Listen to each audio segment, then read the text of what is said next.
Bapak Ibu jamaah sholat maghrib Masjid Al-Hikmah Papan Rejo Kota Bumi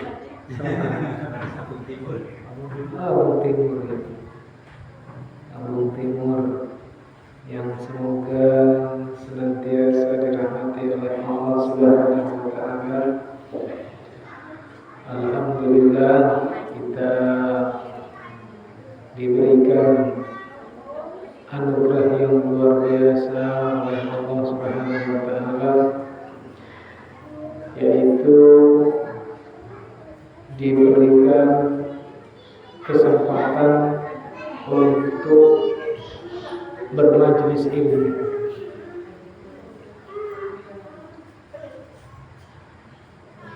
Karena majelis ilmu ini adalah majelis yang semua makhluk-makhluk Allah memohonkan ampun untuk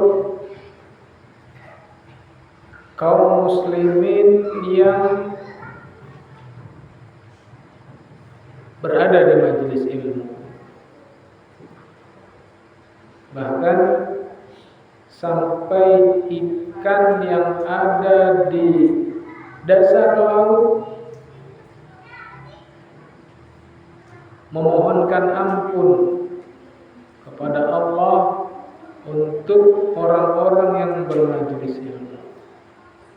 Hatta as-samaku fil haud yastaghfiruna lahu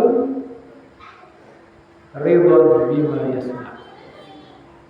Sampai ikan-ikan yang ada di dasar lautan mereka memohon kepada Allah ampunan untuk orang-orang yang menuntut ilmu karena ridho dengan apa yang mereka lakukan. Kemudian juga Rasulullah SAW menyebutkan ada amalan yang bisa memudahkan seorang hamba untuk masuk ke dalam surga.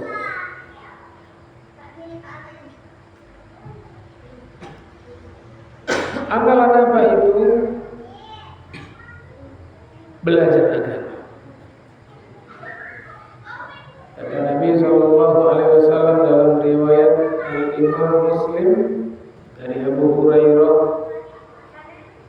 "Man salaka tariqan yaltamisu fihi ilman," barang siapa yang keluar dari rumahnya menempuh perjalanan untuk belajar, untuk mencari ilmu, maka sahhalallahu lahu bihi tariqan ilal jannah. Allah akan memudahkan untuknya jalan menuju ke surga. Maka para ulama memberikan penjelasan tentang hadis ini bahwasanya jalan yang paling mudah untuk seorang itu masuk surga adalah belajar. Karena belajar ini miftahu kulli khair, kunci pembuka kebaikan, dan mafatihu kulli syarr, penutup pintu-pintu keburukan.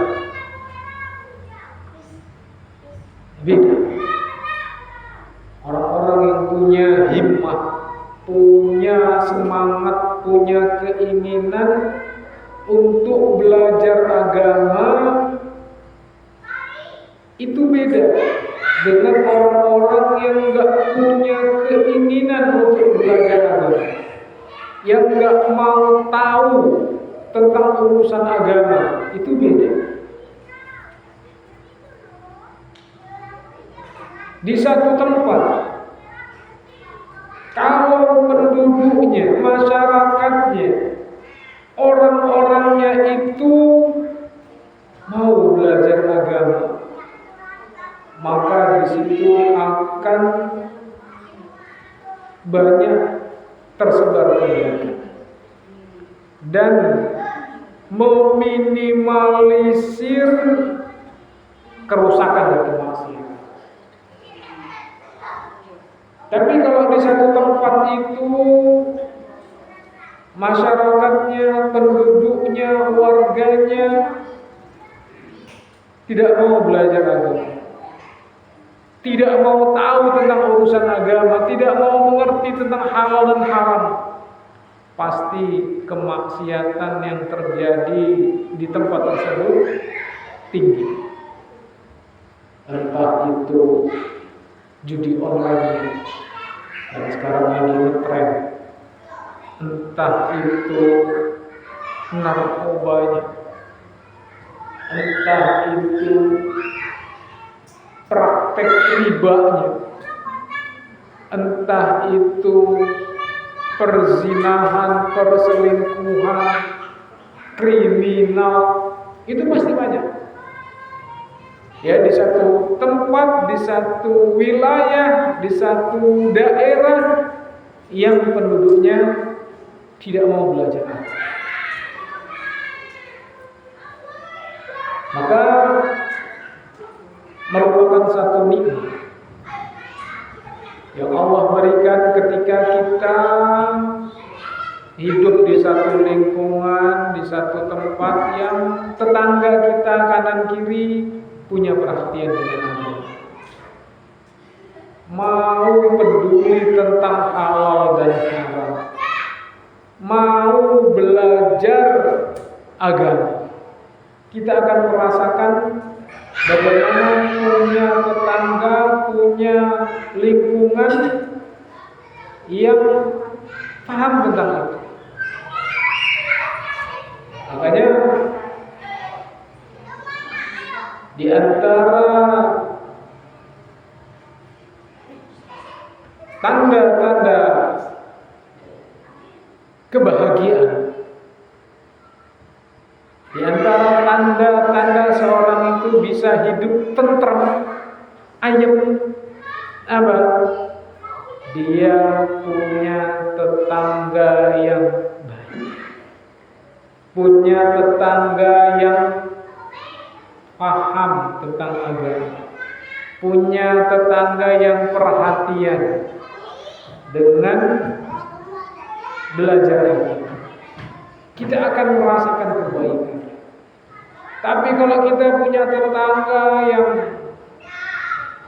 tidak mengerti tentang halal dan haram, tidak peduli tentang hukum-hukum Islam, nah itu kadang kita dibuatnya susah, ya, kita dibuatnya nggak betah, kita dibuatnya tidak tenang. Ya, beberapa hari yang lalu ada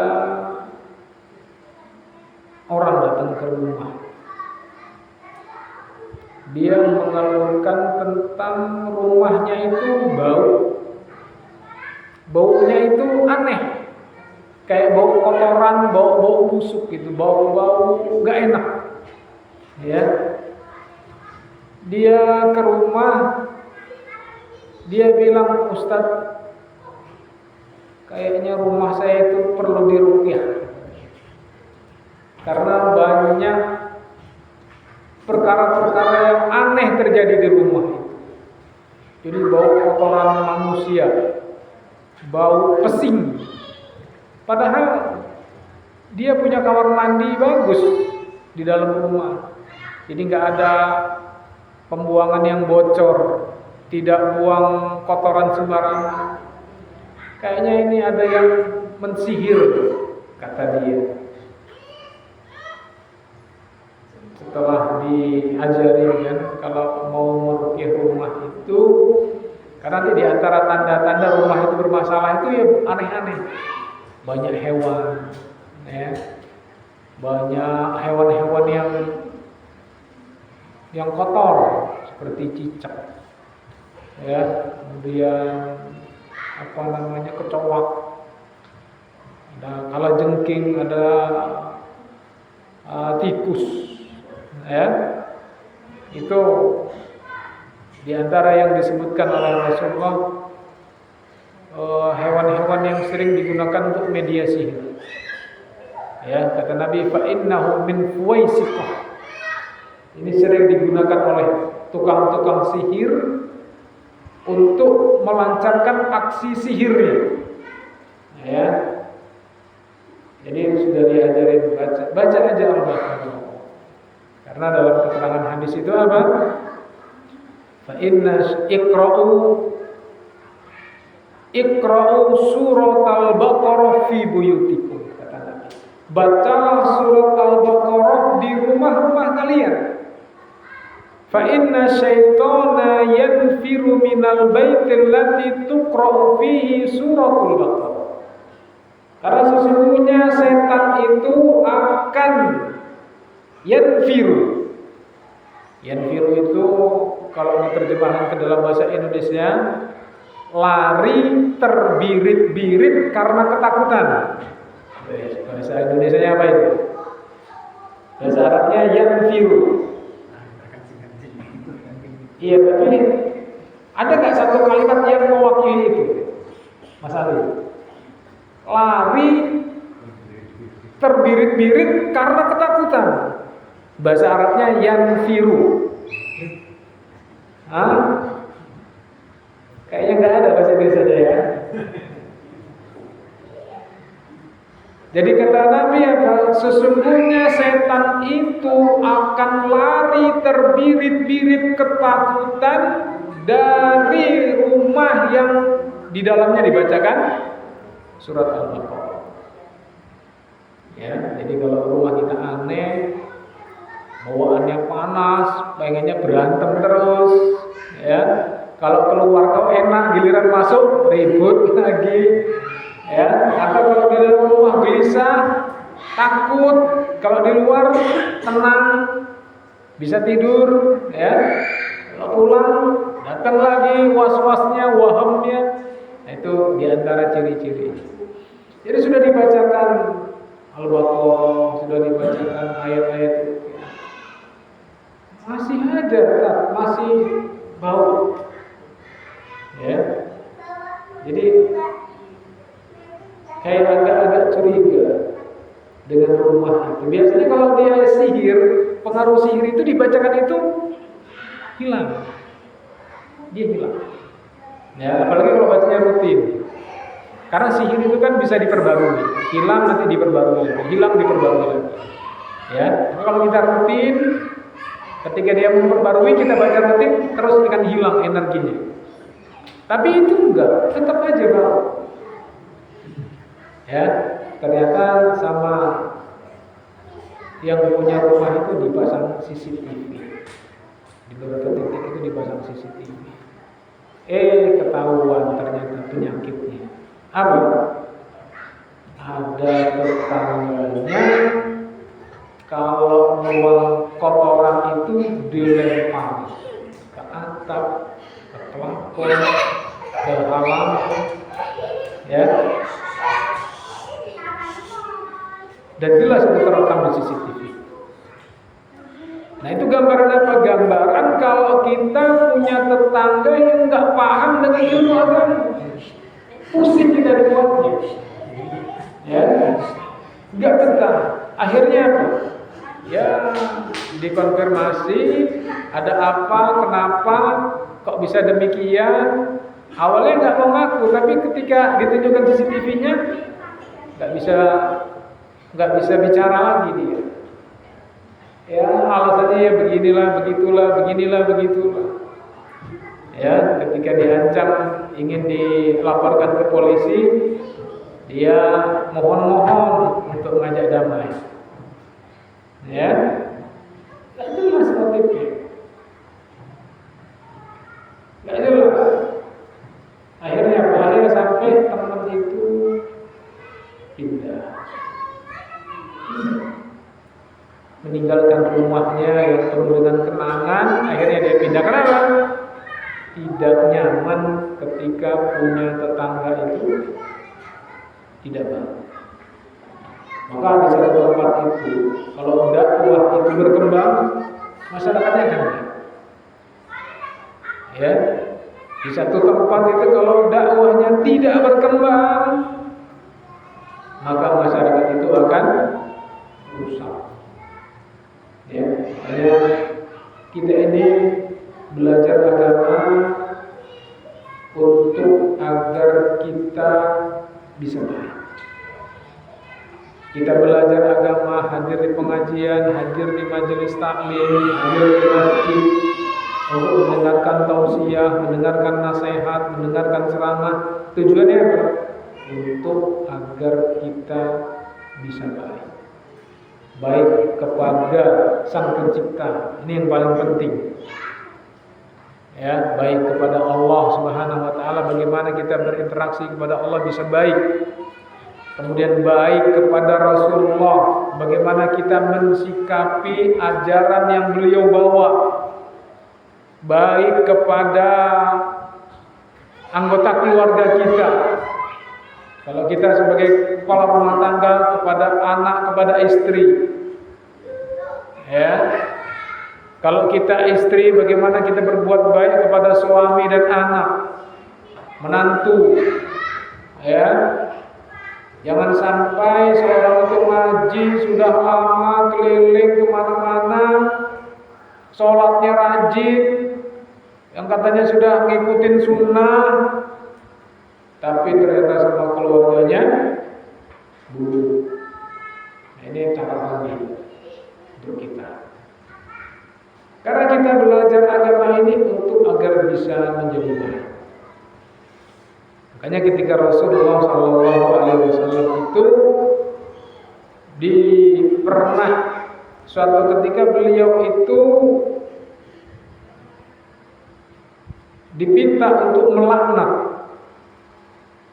Ya. Kata beliau, inni lam ub'ats la'anan. Aku ini diutus bukan untuk melaknat, bukan untuk mencaci maki, ya, bukan untuk memberikan sumpah serapah. Nah, ini pelajaran bagi kita. Kalau kita sudah ngaji, sudah mengenal sunnah, tahan-tahan lisan, tahan-tahan tangan. Ya, kenapa ini? Kalau bahasa Arabnya apa ini? Sababah. Apa sababah itu? Sababah itu artinya untuk mencela. Jadi jangan suka kita, kamu gak punya muka, dasar kamu tolol, kamu gak ngerti, kamu ini bodoh, kamu ini kurang ajar. Ini ini kan. Makanya orang-orang menyebut ini sababah. Ya, ini untuk mencela.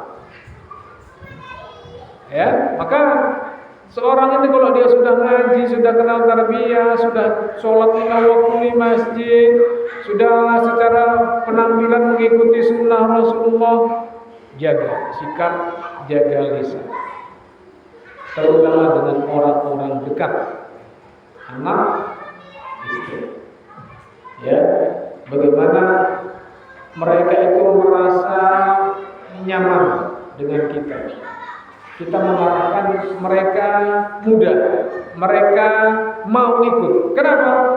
Akhlak.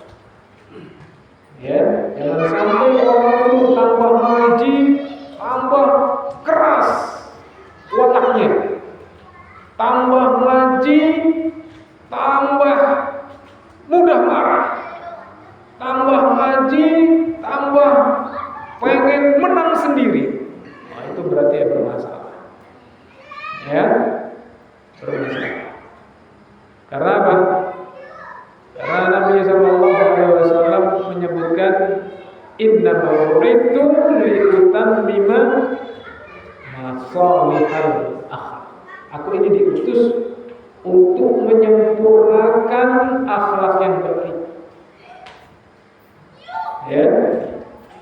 Dan orang yang beriman itu adalah orang yang paling baik akhlaknya. Akmalul mu'minina imanan ahsanuhum khuluqan. Jadi orang yang paling sempurna imannya adalah orang yang paling baik akhlaknya. Ya.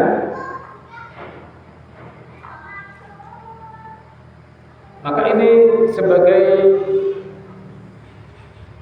introspeksi kita, sebagai bahan renungan. Apakah kita ini yang sudah menjalankan sholat 5 waktu, sudah mengikuti ajaran-ajaran Rasulullah, sudah mulai hijrah? Apakah kita juga sudah mulai berubah sikap kita menjadi bisa lebih tenang, bisa lebih sabar, bisa tidak mudah marah? Ya, karena ini penting. Jangan sampai orang-orang yang ada di lingkungan kita mendapatkan kebaikan dari kita, tapi ternyata orang-orang dekat kita malah terkena racun toksik. Ya. Ini ada salah seorang ibu muda. Ya sudah hijrah, sudah ngaji. Dia curhatnya lewat istri, tapi bukan lewat anak ya. Dia bilang, saya ini alhamdulillah semasa gadis sudah mengenal dakwah, sudah hijrah. Kemudian saya berusaha mencari pasangan hidup yang satu frekuensi, yang sudah ngaji, sudah kenal dakwah. Saya tempuh prosesnya dengan cara yang baik, ya, bertanya dengan orang-orang yang baik, minta dikenalkan dengan orang-orang baik, orang yang sudah kenal tarbiyah, sudah kenal dakwah, sudah kenal sunnah. Cocok. Ya, waktu itu ta'aruf, merasa cocok, lanjut ke nikah. Ya, berjalanlah waktu, punya anak, ya, anaknya sudah mulai besar. Dia semakin hari semakin mengeluhkan kok sikap suaminya kasar. Sampai-sampai dia punya gangguan mental menurut pengakuan dia. Ya, karena alasannya suaminya itu apa penyakit yang lagi ngetren itu? NPD. Ya, misalnya NPD, narcissistic personality, apa D-nya itu, pokoknya gitu. Penyakit yang lagi ngetren ya. Jadi seorang itu mudah marah, tapi kalau ngomong nyelekit, tapi dia nggak merasa kalau ucapan dia itu nyakitin orang. Tapi yang kena korban itu hanya orang-orang dekat. Tapi kalau untuk orang-orang yang jauh, dia terkenal dengan orang yang sangat bijak. Ya, kalau sama masyarakat, sama tetangga, sama warga, terkenal orang yang bahasanya santun, bahasanya tertata rapi, bahasanya menyejukkan. Tapi kalau sama keluarganya, sama orang-orang dekatnya, anak istrinya, Wah, bahasanya nggak karuan. Ya. Tapi setelah dikonfirmasi, dia nggak menyadari, nggak merasa kalau ucapannya itu menyakiti. Makanya orang-orang yang kena korban NPD itu, dia itu korban tapi seolah-olah seperti pelaku. Dia itu pelaku seolah-olah seperti korban. Ini penyakit lagi ngetren. Ya. Jadi kalau di luar kayaknya bijak. Tapi kapan istrinya cerita? Tapi kalau di rumah, Masya Allah, kalau ngomong kasar, suka ngebentak, suka banting-banting, ngomong gak jelas. Tapi kalau sudah di luar, dia sudah mulai bisa action. Ya, itu NPD. NPD. Narcissistic personality. Apa itu D-nya itu? Coba dilihat sih Mas Ali itu di anunya itu. Apa namanya? Pokoknya penyakit itu. Ya. Dan itu banyak. Ya, para istri yang mengeluhkan itu. Sampai ujungnya apa? Kalau si istri ini nggak kuat, ya berujung pada bercerai, pada gangguan mental, ya. Dan itu banyak menimpa di kalangan orang-orang yang sudah mengenal dakwah. Berarti ini ada yang salah. Makanya jangan sampai kita sering ngaji, sering kajian, sholat 5 waktu di masjid, ya, kemudian kita berkumpul dengan teman-teman sesama komunitas, tapi ternyata track record kita di keluarga itu buruk. Ya. Nah, ini kita untuk introspeksi kita. Ya, jangan sampai nanti orang-orang dekat kita itu yang curhat. Karena banyak yang nggak nyangka. Kalau Masya Allah, kalau di luar itu omongannya bagus, sopan, tapi istrinya komplain ternyata, ya.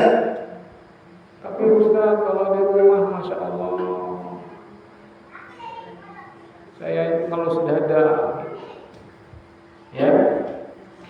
Nah, kita belajar itu tujuan untuk memperbaiki diri, untuk meningkatkan kualitas akhlak kita.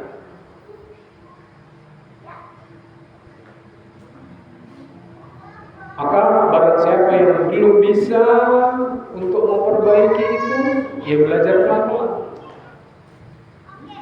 Bukan berarti kemudian dia menyalahkan pengajiannya. Percuma gue ngaji rajin tapi ngomong ucapan terus lah, gak usah ngaji. Malah gak benar itu. Tetap diingatkan. Karena kita ini berakhlak baik itu skill, ya. Skill itu kemampuan, ya, kemampuan yang harus dilatih, bukan bawaan orang. Jadi akhlakul karimah itu bukan bawaan orang, yang harus dilatih, skill. Sama seperti Pak tukang yang masang bata. Dia bukan ujuk-ujuk langsung bisa masang bata lurus, tanpa benang pun dia bisa waterpass, kemudian di plester, di aci. Itu skill, kemampuan yang diasah, bertahap. Sama akhlakul karimah juga demikian. Ya, akhlakul karimah juga harus dilatih. Kalau kita perangkatnya itu sudah ada, apa perangkatnya itu tadi? Perhatian sama agama, sering dengar kajian, datang ke majelis taklim, sholat 5 waktu terjaga, ya, teman-temannya di lingkungan yang baik, itu modal, lebih mudah untuk apa? Untuk membentuk akhlakul karimah. di situ masalah? Disorder. Oh iya. Jadi secara bahasa Indonesianya gimana itu? Penyakit narsistik.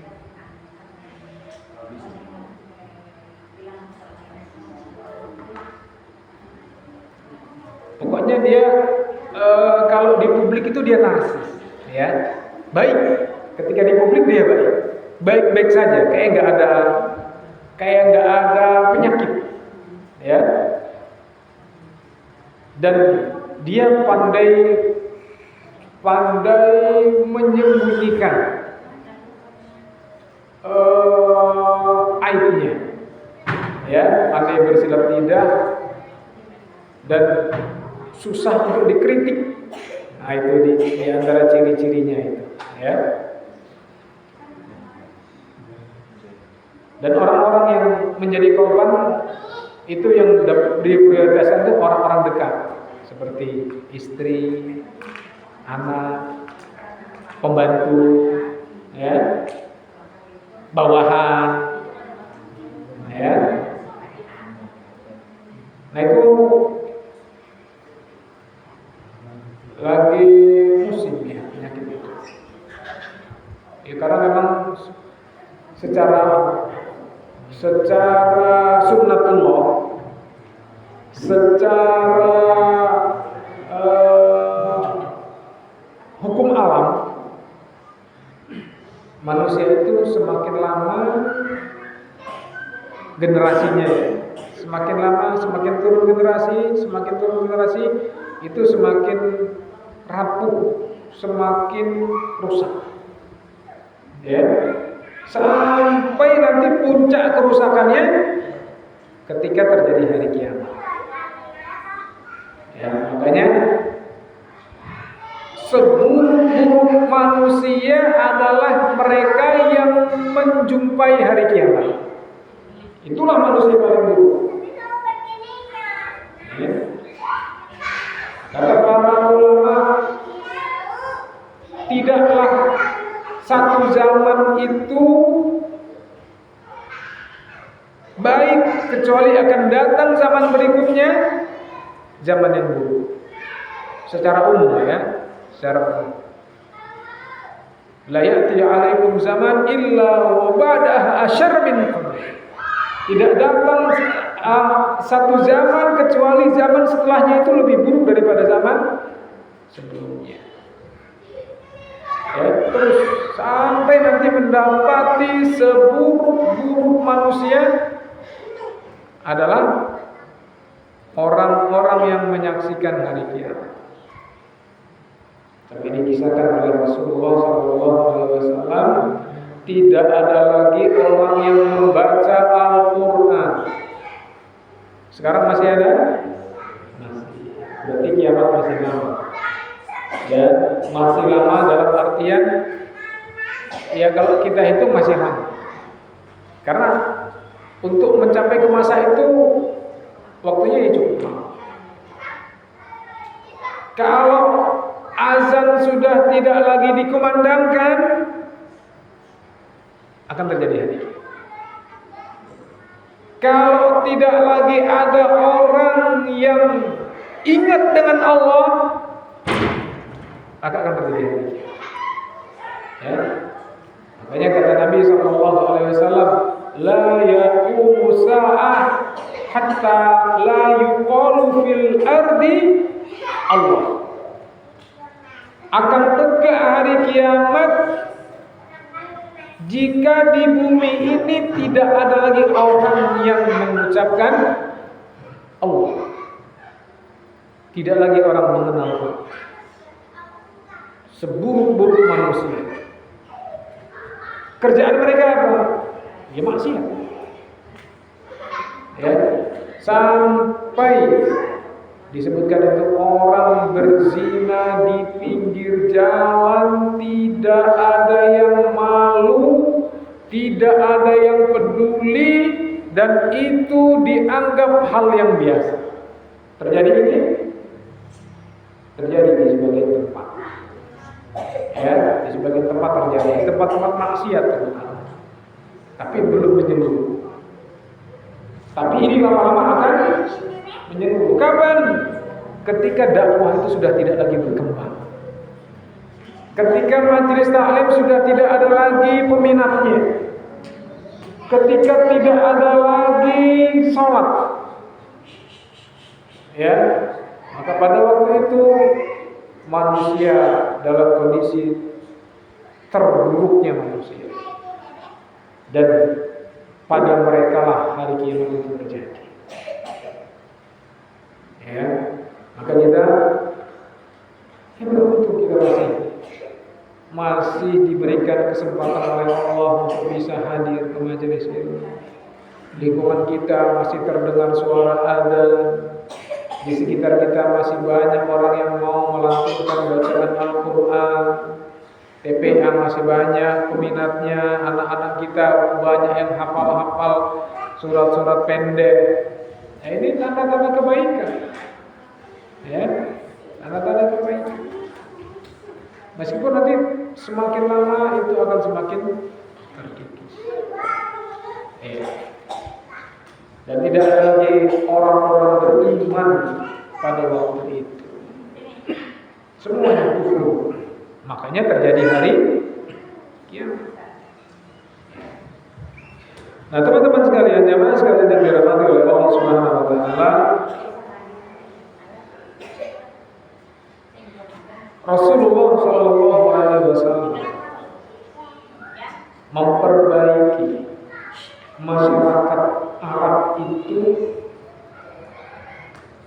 dengan ilmu. Bagaimana dahulu bangsa Arab itu sukanya molimo. Tahu ya molimo? Betul. Apalagi? Maling, mabuk, apalagi? Pokoknya terkenal molimo itu. Semua maksiat itu dilakukan oleh orang-orang Arab jahiliyah pada waktu itu. Yang tukang tawuran berantem antar kabilah nggak pernah selesai, turun temurun. Belum lagi narkobanya yang pada waktu itu terkenal dengan apa? Khamr. Pada waktu itu orang menemukan narkoba masih sebatas minuman. Kalau sekarang udah keren, sudah ada sinte, tahu sinte ya? Yang lagi ngetren itu rokok sintetis itu, rokok tapi disuntik narkoba, dijual bebas di kalangan pelajar. Ya, beberapa hari yang lalu ada yang datang ke rumah, ibu-ibu bawa anaknya ke sini. Ustaz, anak saya sudah kecanduan sintetis. Apa itu sintetis? Rokok sintetis yang lagi ngetren itu, rokok tapi mengandung narkoba. Bahkan yang sekarang sudah ada vape-nya, vape tapi narkoba. Ya, lagi transaksi, ketangkap polisi, ketangkap warga, dibawa ke polisi. Karena masih anak-anak, jadi nggak boleh ditahan. Jadi apa? Diadakan rehab, pembinaan. Ya, jadi diantaranya apa? Pembinaannya di Rukiah. Gara-gara sini. Nah, itu dulu kerjaannya orang-orang Arab pada waktu itu. Nenggak homer. Minum homer itu seperti minum air putih. Setiap rumah mereka punya tempayan yang isinya homer. Ya. Kemudian berzina, perselingkuhan, kemudian perjudian, riba, membunuh anak, perang. Ya. Itu yang dilakukan oleh bangsa Arab pada waktu itu. Sampai saking beratnya mereka itu berpisah dengan khamr. Allah itu mengharamkan khamr itu sampai bertahap. Allah menyebutkan yang pertama khamr itu ada manfaatnya, tapi kerusakannya lebih banyak. Kemudian yang kedua apa? Kalau kamu lagi mabok, nggak boleh sholat. Karena ada kisahnya orang lagi mabok sholat pada waktu itu. Ya, baru yang ketiga, step yang ketiga, ya, tingkatan yang ketiga langsung Allah haramkan apa? Innamal khamru wal maisiru wal ansabu wal azlamu rijsun min amali syaitan fajtanibu. Sesungguhnya khamr, perjudian, mengundi anak panah, semua itu perbuatan setan yang menjijikkan, tinggalkan kata. Baru setelah itu mereka mau meninggalkannya. Kata para ulama, kalau seandainya Allah itu langsung menerangkan khamr, mengharamkan khamr langsung, orang-orang Arab pada waktu itu gak ada yang mau masuk Islam. Kenapa? Mereka itu hobi yang namanya khamr, narkoba. Pada zaman itu narkoba. Ya. Nah, dengan apa Rasulullah memperbaiki mereka orang yang sudah rusak parah itu? Dengan Islam. Rasulullah kenalkan dengan Islam. Rasulullah ajarkan Islam. Rasulullah ajak belajar. Ya, sehingga pelan-pelan mereka itu apa? Menjadi baik. Yang tadinya mereka tukang mabok, penjegal, tukang judi, praktek riba, tukang zina. Ada seorang pemuda yang kecanduan zina, masuk Islam, minta izin sama Rasulullah. Ya Rasulullah, saya ini pengen kalau zina udah gak ketahan lagi ya Rasulullah. Saking sudah kecanduannya. Ya. Sampai dikatakan ada beberapa pemuda itu yang kedapatan minum khamr dicambuk. Ternyata apa? Mereka semua itu sembuhnya dengan apa? Belajar. Dengan belajar Islam. Ya, maka kalau kita ini yang alhamdulillah tidak melewati masa jahiliyah, kita alhamdulillah lahir memang sudah Islam. Ya, dari kecil kita sudah belajar Islam. Sampai sebesar ini kita belajar Islam, kita perbaiki. Ya, harusnya kita bisa mencontoh, menyempurnakan akhlak, mengedepankan lemah lembut, tidak mudah emosi, tidak mudah marah.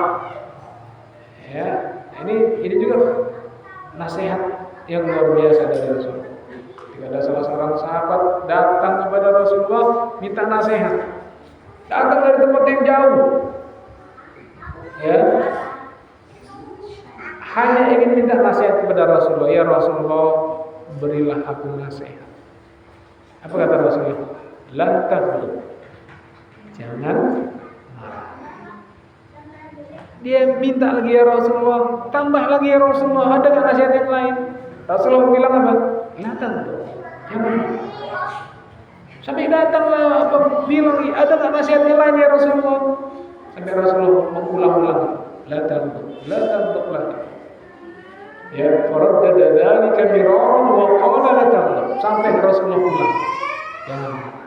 Ternyata apa? Kata sahabat tadi yang dinasihatin datang itu tadi luar biasa. Itu nasihat yang luar biasa. Ya. Ternyata kalimat yang simpel itu berat dilaksanakan. Kalimat yang pendek itu sulit untuk diaplikasikan dalam hidup. Ya. Susah kita kayaknya kalau manggil anak itu nggak teriak-teriak gitu ya. Nggak mengangkat suara. Padahal apa? Padahal itu bagian dari yang Rasulullah ajarkan. Dan itu Anas bin Malik sendiri yang menceritakan itu. Kata Anas bin Malik, aku ini pernah 10 tahun mengabdi kepada Rasulullah ketika di usia anak kecil. Dan Rasulullah selama 10 tahun aku mengabdi itu, beliau tidak pernah marah.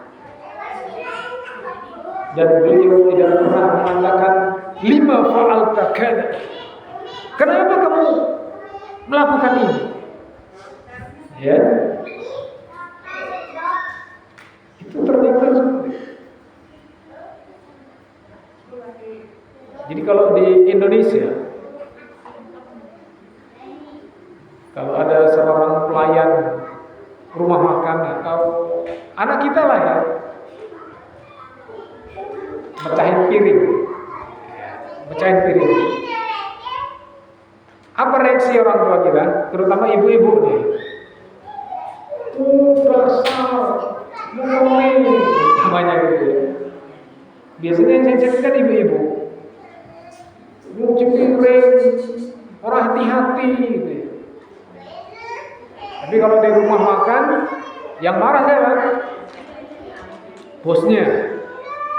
Kamu kerja gak hati-hati, gak teliti, sembarangan. Marah nggak?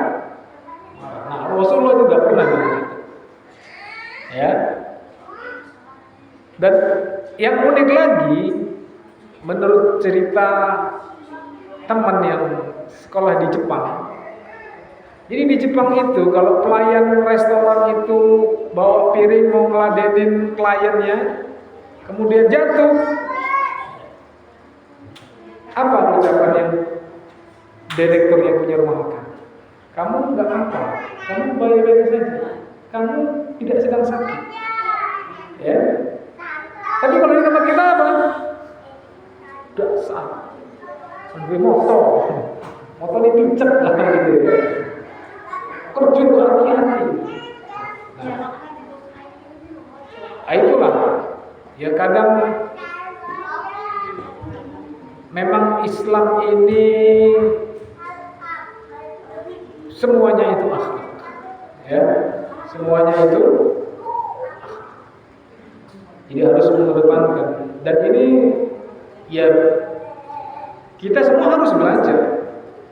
Bukan berarti kok saya yang bicara di depan ini terus lebih hebat dari Bapak Ibu sekalian, ya kita sama-sama belajar.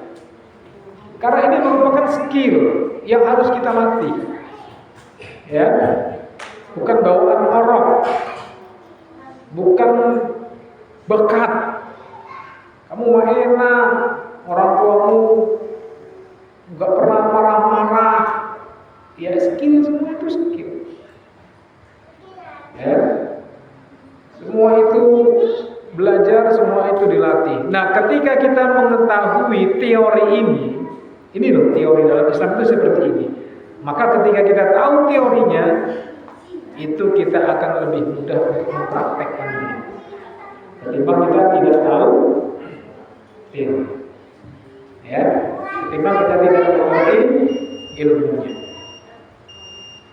Sudah masuk Isya. Baik, kita azan, nanti habis azan tanya jawab.